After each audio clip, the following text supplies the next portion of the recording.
Guy, first of all, what's going on? Are you playing golf today in the rain out in Jersey? No, I'm not playing golf. This is just a golf shirt that I threw on. By the way, your screensaver is like my favorite show. Power is a ridiculous. You should watch it if you haven't watched it. Come on, man. Fitty, I'm on top of Power, and that's the exciting news today. We're excited on commercial break to have with us Michael Burns, Vice Chairman of Lionsgate, and Jeff Hirsch, President, CEO of the STARZ Network. And gentlemen, first of all, welcome to Commercial Break with Tim and Guy. Thanks for having us. Thanks for having us on. Exciting. It's a pleasure. And again, I'm sorry, Guy, didn't get dressed up for you, but that's what we do here. Michael, as someone that's been a friend of our show on CNBC for years, and we want to talk about some of that background, but I love to just talk a little bit about how you went to, building and running one of the top studios and certainly the new age studios in Hollywood, as a guy that kind of like us, man. You're an East Coast guy. You grew up in Jersey, New Canaan, Connecticut. I mean, I think I know your whole life story. I think I know what you were driving in high school. I know what bands you were listening to. But give us that progression. Probably more importantly, you were a suit just like us working on Wall Street, and you found your way to Hollywood. The short answer would be I got a little tired of too many airplanes as an investment banker, traveling around the world. And it was an interesting segue. I ended up being asked to go on the board of Lionsgate in 1999 it was a tiny little company. And then at the same time that I was going on the board, my old friend, John Feldheimer, was going to leave Sony. And so we came up with a plan with Gordy Crawford, who's now on our board. You'll see, by the way, a little insider buying for Gordy recently, and maybe more of that. You guys know Gordy, probably the greatest media investor in the world. The right kind of insider buying. Exactly. So anyway, this was an opportunity. And then in 2000, John and I decided to do it full time, which was, hey, let's go out there and buy every available library we possibly can, because we didn't want to be the smart guys to bet on any particular platform. And we just knew there were a lot of new platforms coming. I mean, there was no such thing as streaming back then. So we assembled what is arguably one of the greatest libraries in the world, independent libraries for sure. And we said, all right, let's go buy some companies and figure out what works. And then a big deal that we made, and we're very happy to have added Jeff Hirsch at the same time, was STARZ, which was a game changer for us because it gave us a lot of recurring revenue. And the bet there was that Jeff and his team could put together fantastic programming and continue to build that business. And so that's sort of how this thing evolved. And now we're a much bigger company. Stock's been higher, but we're optimistic. The STARZ acquisition, and I think it was June of 2016, if memory serves. I remember we talked about it on the show. A lot of people were raging against that. Turned out to be one of the best things you've ever done. But Jeff, talk about your rise from playing lacrosse at the University of Pennsylvania, by the way, with our friend Dan Nathan, to becoming basically the president of STARZ. I mean, that's it's an amazing what you've accomplished in a very short period of time. Well, thanks. It was, it was fun playing every day in practice against Danny. I don't think he scored many goals on me. He was an attackman and I was the goalie. So we had a lot of hold on, Jeff, sorry to interrupt. Dan used the term yard sale as it referenced practice. There's a lot of napping on Danny's part, I think. A lot of late nights. But no, he was a good player from that, upstate New York cabal of Syracuse. So he was a good player. He came down with a couple guys and we had some fun. So, I was, when Michael was starting at Lionsgate, I was just getting out of business school. And, I was lucky to have it. I joined Time Warner Cable, in 99 and was spent 15 years running cable systems all over the country. So, while Michael was tired of getting on airplanes, I was tired of stringing cable and building cable systems all over the place, and was lucky enough to run into Chris Albrecht, who was running STARZ at the time, and convinced me to come over and help him, really transition the business from a domestic linear network with one revenue stream to what we are today, which is a data-driven global streaming service that's in 50 countries around the world. And, I think we saw the consumer shift very early on, and we decided to kind of cannibalize ourselves and really drive this, streaming service. And, today we've got more global OTT subs than we do linear subs. And it's been a really great transition. And I think it's coupling that with what we did when we put the companies together with Lionsgate, where we got access to the library that Michael talked about. It's been a real wonderful combination of the two companies. And I think you're seeing it in the results today. It's incredible. Again, COVID, we've all seen this as accelerated trends that were already in place. So, I'd like to believe a lot of these trends for you guys were well in place. In fact, and the move away from linear TV, the death of linear TV, whatever we want to say. I mean, this has been well flagged as well. But Michael, ultimately, Lionsgate is a content machine. And part of this has been mixing some of the great library and catalog purchases with your own content. And just talk about that, because we spent so much time assessing the media business as being so content driven, but that seems like it was yesterday's conversation. And when media companies traded at their peaks, including a higher share price for Lionsgate, which I don't think is indicative of the underlying value, but media companies were trading on content value, and they seem to be trading more, as much at least, on distribution and obviously the sub base and the recurring revenue stream. So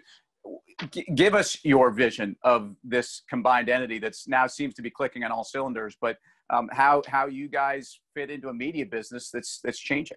And thank you for that.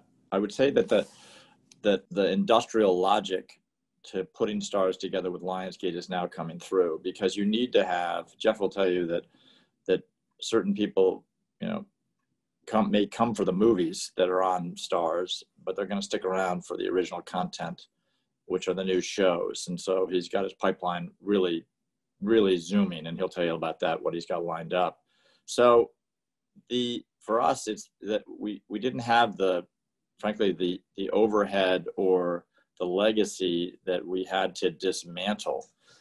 What happens is that as we've put together these companies and put together this asset base, what happens is that you keep the best and the brightest, and you continually streamline your business. And we're doing that every single quarter. And then what happens is that you're trying to do everything you can to have all of the pieces, whether it's the library, whether it's STARZ, whether it's the motion picture group, or the television production. Jeff is working hand in hand with Kevin Beggs on the television production right now, and he can talk certainly about how many shows he has going together with Lionsgate Television. But the vision is not that complicated.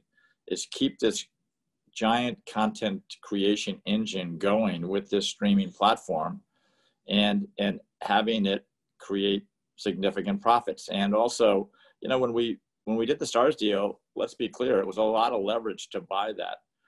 And what's happened is that we are continually de-levering, as you can see last quarter's results, we're de-levering. So as we continue to expand a fairly aggressive international expansion for STARZ and still have the ability to de-lever, that's a good combination for us. 100%. And Jeff, on the other side of the break, we're going to talk about all those things. But before we go to commercial, real quick, who's your favorite character on Power? Because I find them all just horrible human beings, but I'm drawn to them. It's incredible. It's genius. Jeff. That's a hard question to answer. I'll say I love all my children the same.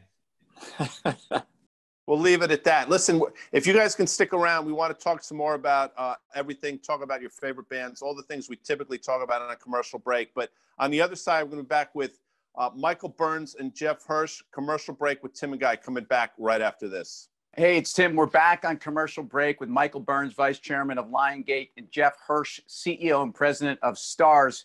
And Jeff, as we come back here, we started to talk a bit about the OTT business, but I want to read some stats. I mean, the last quarter, you guys reported, first of all, crushing on sub growth in 2020, reporting OTT subscriber growth best you've seen ever, to 9.2 million, up from 7.4 in the previous quarter, and global OTT up by 2.3 million to 13.7. Talk about this in the context of what's a stay-at-home kind of world in COVID and all of the obvious dynamics there. But talk about the engagement and talk about the stickiness of this incredible OTT growth. Yeah, it's been a phenomenal quarter for STARZ. Really helped out with the content coming from the Lionsgate side of the house. I think if you take a step back and you look at what's going on in the industry right now, we've got this kind of reimagining of the video business, where you used to have 5 or 6 cable companies domestically you've got these really big, well-funded companies like Disney Plus and HBO Max and Hulu and Netflix and Disney Plus, really trying to become that first SVOD in the home and be a very broad-based streaming service that really gives content for everybody in the home. That has never been how STARZ was ever built. We were always this very premium adult tier sitting on top of what I used to call basic television, or now I call basic streaming. And because of that, and we like to say it's content that people really want to pay for, you know, as people continue to shift over to the OTT side, they're continuing to find our service as a great premium add-on sitting on top of that. And we've seen record growth in the business because of it. We saw that coming into the pandemic. In February, we're on a tear in terms of growth because the content that we had was resonating, and I'll talk about that in a minute. And then as people got stuck at home and were looking for fresh content, you know, we had the luxury of shooting our shows a year in advance. And so we've launched 4 new pieces of content during the pandemic. So, you know, that coupled with our Lionsgate library, our Sony Pay One, we've been a real sweet spot for people to find the service and stick with the service. You know, as the difference between my old life at the cable business is it was harder to disconnect back then because you had to call and have a truck, and today you can click in and click out. We've spent a lot of time scheduling our content so that people move from one show to the next to the next. We talked about Power early on. Power season 6 had a record season for us. We launched the first spinoff of the universe of Ghost, which is the first chapter out of that Power, which had record viewership and engagement, record signups. I think we were up 42% over the past season. We saw a 33% increase in viewership on the show. We have 2 more coming, and so we'll have something on the air every week, 52 weeks a year for that audience. And so churn comes down, subscribers accelerate, and you see more and more quarters like you're seeing today. And so we really flipped the business from being, like I said earlier, this linear single revenue stream domestic company to a data-driven global streaming service. And we really kind of hit that inflection point where we have more global subs now that are OTT than linear. And within the next, 12 to 60 months, we'll actually have more digital revenue than we have linear revenue globally as well. So we were on a really great track moving in based on our content. The pandemic hit and only helped at that point. Jeff, I appreciate that. It's amazing. And I will tell you, Michael, I remember we talked in 2016, a lot of people were pushing back on the STARZ acquisition. It was definitely a risky bet, turned out to be a great bet. But I remember when you used to come on our show, Fast Money, back in 08 and 09, you were in the midst of a very public, not dispute, but back and forth with Carl Icahn. And you were, I remember you coming on the show, you were so steadfast, so strong. And my sense is this was, you learned something, and we did a little digging, and your dad's a World War II vet. Yesterday was Veterans Day. Can you speak to some of the lessons you learned from him that have really, I think, set you up for the success you enjoy today? Yeah, it's funny. I posted a little something to my father from Iwo Jima, who he landed on Iwo Jima in February '45. I used to say that I called him unkillable. I mean, here's a guy that he was an advertising executive, a Madison Avenue man. He would enjoy his martinis at lunch, smoke 5 packs of Camel non-filters a day for 55 years. They sunk his battleship. He landed at Iwo Jima. I used to call him unkillable. But a couple things you said, funny, I was going back and forth with Melissa because I said, I'll come in the show after earnings if you'll have me. She said, well, we'd love you. All the guys like having you on the show, and so do I. And one of the things that I think that stuck with me about that my father said, he said, never forget your old friends. And he also used to say, don't trust anybody that doesn't have old friends. So, and I think there's some truth to that. So I think that, look, it's always nice to have good timing and to get lucky on occasion. But I think if you really sort of stick with it and grind through it, and yes, the Carl Icahn of it all, that was a turbulent time. And I joke about it, say it's about as much fun as I could stand. But as the ancient Greeks said so well, you suffer your way to wisdom. Yeah. Well, it's a period though in the development and the formation of the company that I think allowed you guys to not only, and as a former dare I call you a former Wall Street guy, understanding the balance between the shareholder community, the balance sheet, and then channeling the vision you had for the company, I think was part of what you were there. That was part of fighting your corner. I'd love to, Jeff, even switch gears slightly and hear a little bit about your vision of the world of gaming and media. And I know there's a big element of gaming, I think, at the network, and some dynamics here that would be interesting for all those folks that, guy sits around on his PlayStation all day. I'm surprised he even shows up to Fast Money. But media companies, to me, I think are going to be interactive. And so gaming obviously is that. We talk about the world of online sports betting and where the interactivity of media companies into the sports world. But I'd love to hear your vision of this, especially gaming, because it's all my kids are doing, probably everybody's kids. Jeff's working on a bunch of stuff, but he can't talk about it. But, okay. All right. Well, look, but go ahead, Jeff. We appreciate what I would that. say, look, it's different than when I grew up, right? Like, my parents kicked me out of the house and said, grab a bat, a stick, or a ball. Hold on, Jeff. I don't want to interrupt, but are we talking Pac-Man? We talking Frogger? We talking Galaga? I was on the lacrosse field at like 3.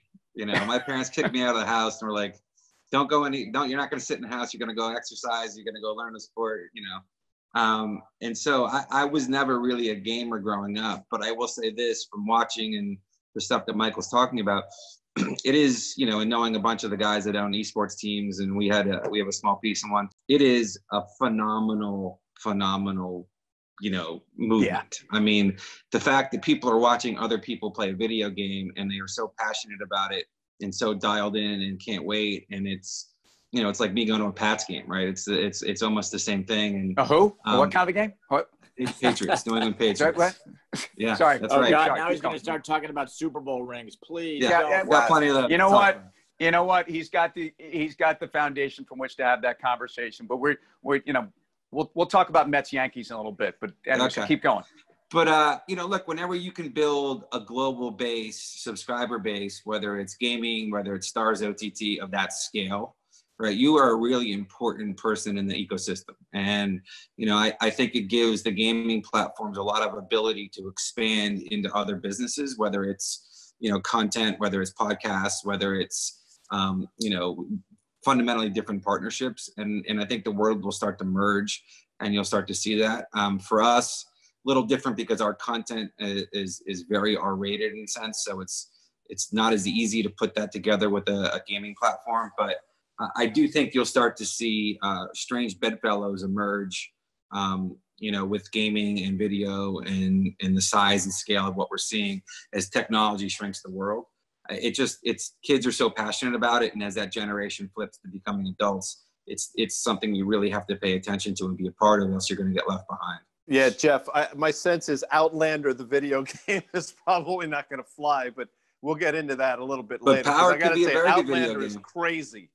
Look, you guys probably saw this. Maybe I've got a 13-year-old soon to be a 14-year-old that loves Fortnite, and he was so excited that even though John Wick's a little bit above his age to watch, although he's probably snuck a few views, but they had the John Wick character, the skin inside of Fortnite. So those worlds are colliding. With Power and the Power universe, which is so tied to music and clothing and dancing, and it's a real that universe is a real good tie-in for gaming. Guy, I know you have a question for Michael, but you just brought up music, Jeff. So I need a guilty pleasure band. I know where you grew up. I know your age group. I mean, is it Duran Duran? What are we talking about? I would say in the order of top 3, it's probably Dave Matthews Band, Prince, and then sadly my guilty pleasure is Celine Dion. Oh, during the holidays. Wow. What holidays? Like Arbor Day? I mean, that's the craziest thing I've ever heard. So look, we'll come back to that because I'm going to grill you a little bit. But Michael, it's incredible. It really is incredible what you've built at Lionsgate, without question. Who do you? I know everybody talks. Do you have a mentor, somebody that you speak to? Whose brain do you pick when you're thinking about making some of these deals and doing some of these acquisitions? It's a good question. I would say that the mentor in my life has been, I've known him since he was the next door neighbor of mine, and he's a little bit older than I am, but Wick Simmons, who was he's the guy that recruited me over to Prudential from, actually, first he recruited me from Merrill Lynch to Shearson, and then later on from Shearson over to Prudential. So I would say Wick's, I mean, who's on our board, and Wick's 80 now, but he's just a tremendous person and thinker. And also Gordy Crawford, from the standpoint of Gordy's been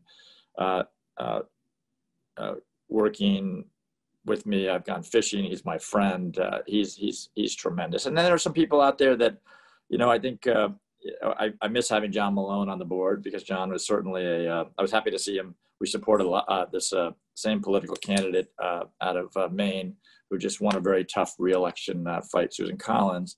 But I obviously, just talking to John is like a mini MBA every conversation. Yeah. And I like, and I'll tell you who also I like, ex-Marine, and I talked to a little bit and had a dinner with him recently. I'm a big fan of Fred Smith at FedEx. And so, there, and I like Reed very much, and I like Ted. I had a little dinner up at Ted's house. They had a little birthday dinner for me and the Madam Ambassador recently up in their beautiful house in Santa Barbara. But, I think that we're all, doing our best to, if you have lifelong relationships, you want to have a certain go-to group of people that you can say, look, does this sound like insanity? And I'll tell you something, even though we're different on the political spectrum, and John and I are like brothers, John Feldheimer, but I think we both respect each other's viewpoints, even if they're very different. And I think when we come to the same place, like I'll give you an example. When Chris was out recruiting Jeff Hirsch, and John was involved with that, when I think we both see that when there are certain needs at the company, that we, figure out, I think, oftentimes together, do we have the same viewpoint?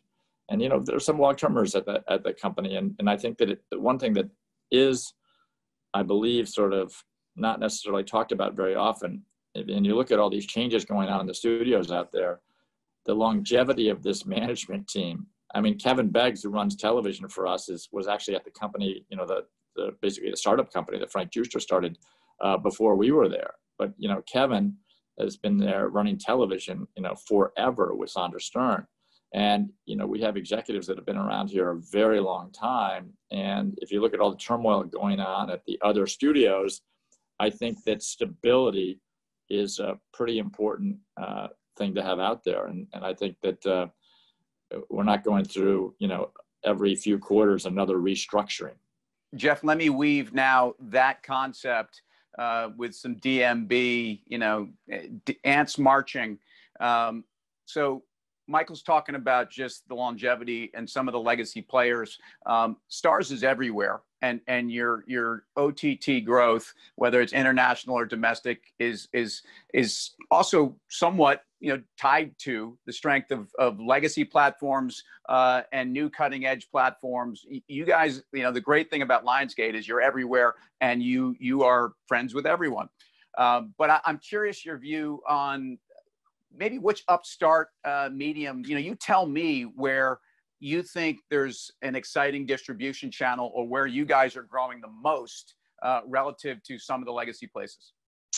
It's a great question. I think one, from just a content creation perspective, the whole, this is not going to sound new, but the whole podcast world, I think, is a really unique way to source content that we can turn into video, into great shows, and it's a little more of a head start, because you're not reading it on a page, but you're really hearing the story told out. And so it's a great place to source a lot of great fresh shows from, which has been great. I think the technology has really shrunk the world in a way that we didn't expect 4 or 5 years ago.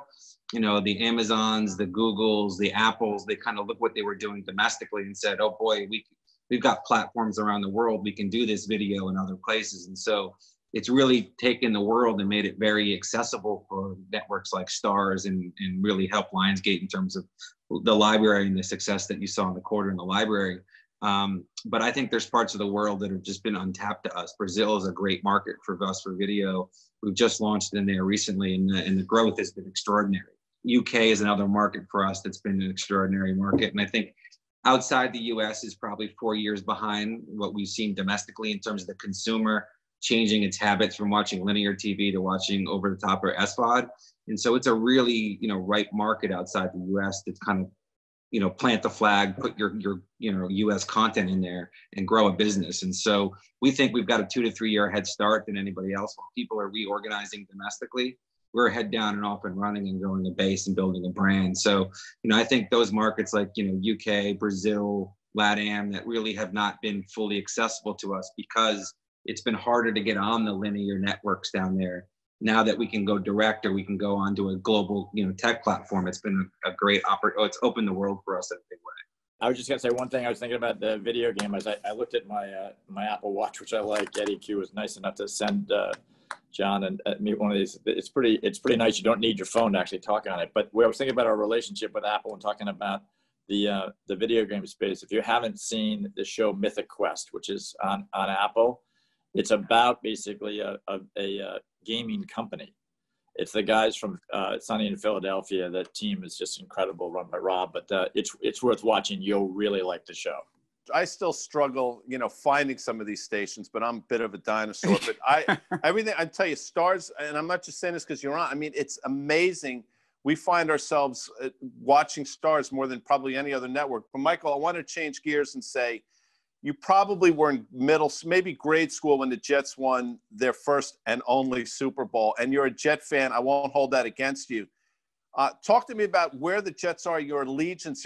Who drew you to the Jets? Was it a Joe Namath thing as a kid? And how have you maintained steadfast your belief?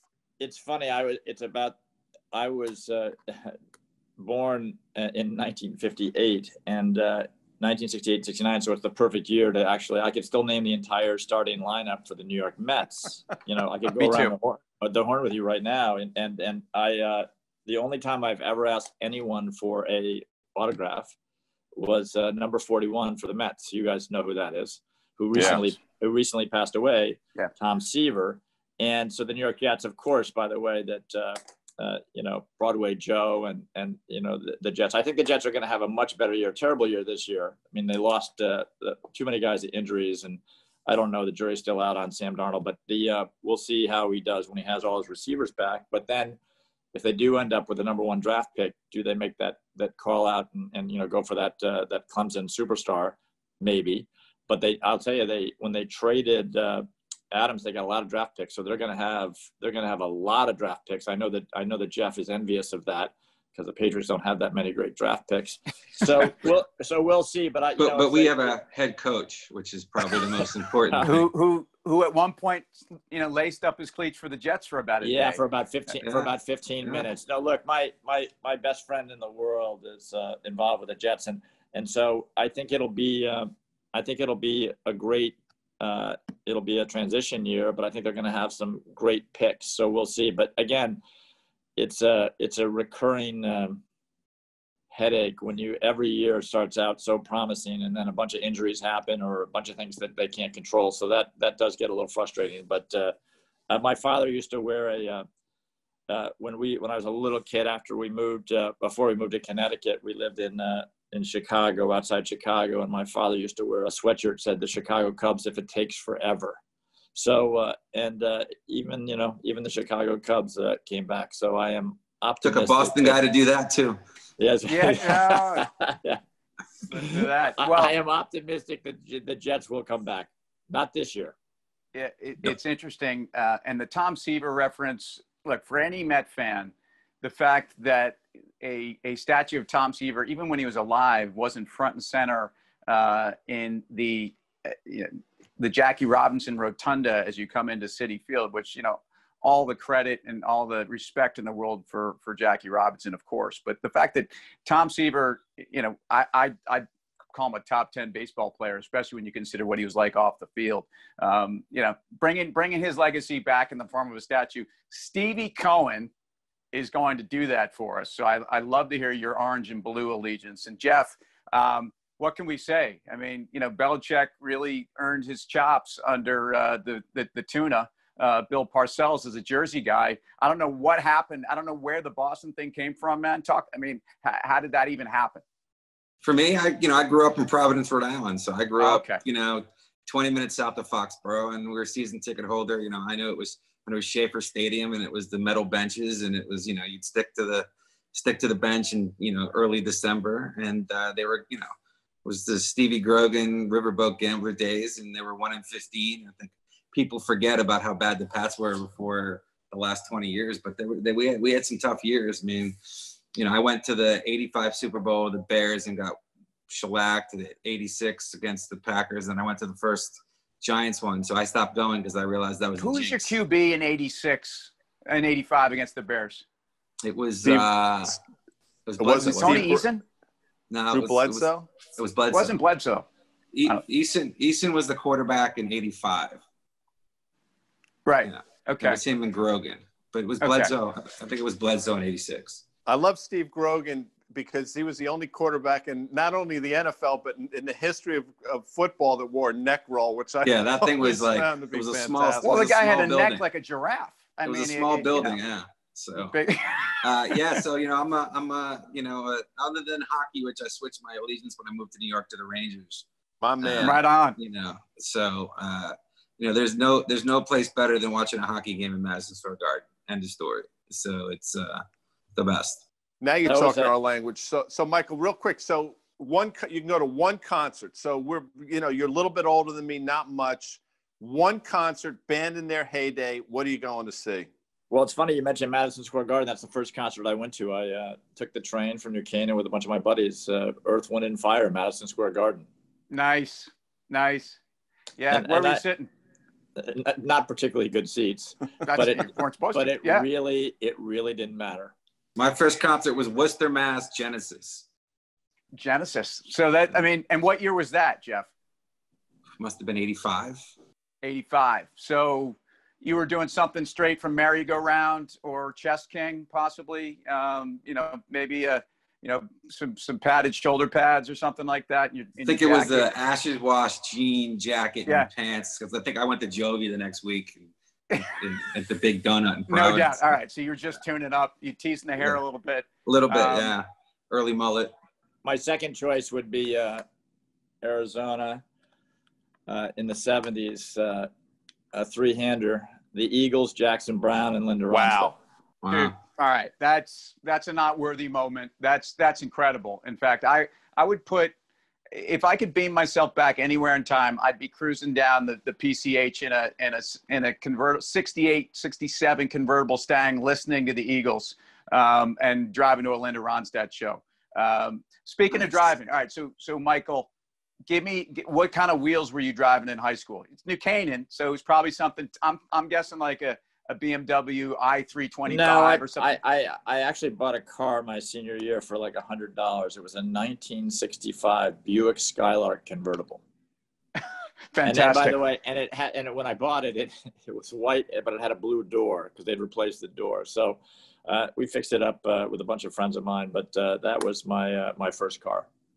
So Jeff, I know I want to be respectful of both your time, but you know, we mentioned lacrosse way back when, and we'll talk about it now. I don't know if you have a relationship with Paul Rabel, but he's done some amazing things with lacrosse. I mean, is there any sense, like, at some point, does STARZ look at the professional sports? I mean, is there any crossover there, or is that just not a lane you want to skate in? You know, we're really focused. I mean, look, I think the game has really come a long way. When I was out here in '86 with Time Warner Cable, they were just building a lacrosse field in El Segundo, and now it's any night in El Segundo you go, there's a game every night with kids, and it's really taken off. I think the Pro League has done a really good job of trying to shrink the game a little bit for TV.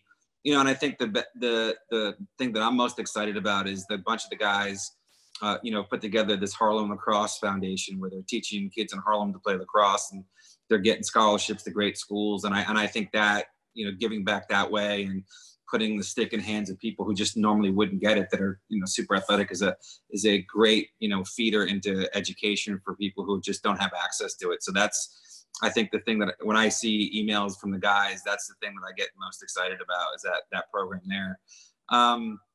But, you know, for us, our real lane is focusing. We have the largest composition of women in premium networks on air, and then African Americans on air, and so we'll stick to that. I don't think, you know, what premium really is adult, you know, non-ad supported deep storylines, and it's really content people want to pay for. So I don't think you're going to see us move into the, you know, the world where he's like Hard Knocks on HBO, or the Notre Dame doc that you saw on on Showtime. We're really going to stick to these great dramas like Outlander and Power, and continue to put something on the air every week for that audience to serve the core demos that we have. I was going to say, to that point, when you talk about Seduced, which is just crushing it. Yeah, so we just put we have a docu-series that we just put on. It's called Seduced.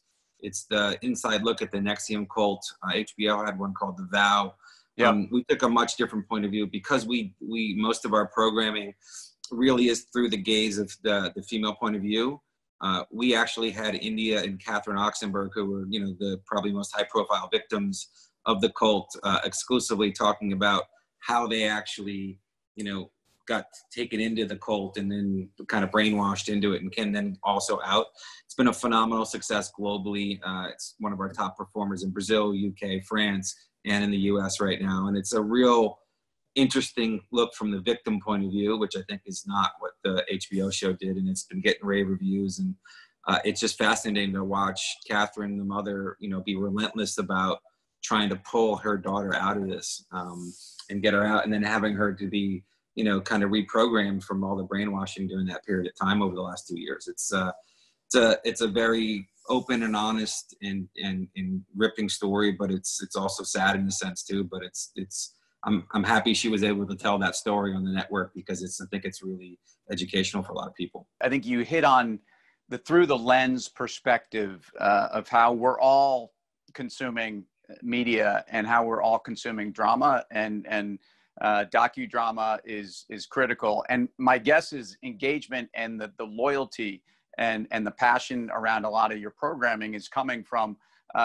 taking a non-conventional look at situations. Close, at least for us, giving us, sitting atop of the media world, the marriage that is really distribution and content, and where possibly there is going to be a nuance to this, or where you guys are really driving hard, because it seems like they're both very complementary, and just love to get your vision. Well, I was going to say that if we take a look at content for a second, we've talked a lot about STARZ. I think that between Lionsgate and STARZ right now, we have 20 television series back in production. 20, and so then on the feature film side, I think John and Joe have greenlit, I don't know, recently, and in the last 30 days, 8 films. So we're in a unique spot that, again, we don't have this legacy overhead that others do. So, and we're also making our feature films, and eventually the theaters will come back. The question is when. But we're making feature films in this mid-budget level that gives us a tremendous amount of flexibility and optionality that, whether the theaters are open or not open at that point. So we've got a lot of vines to swing to, so to speak.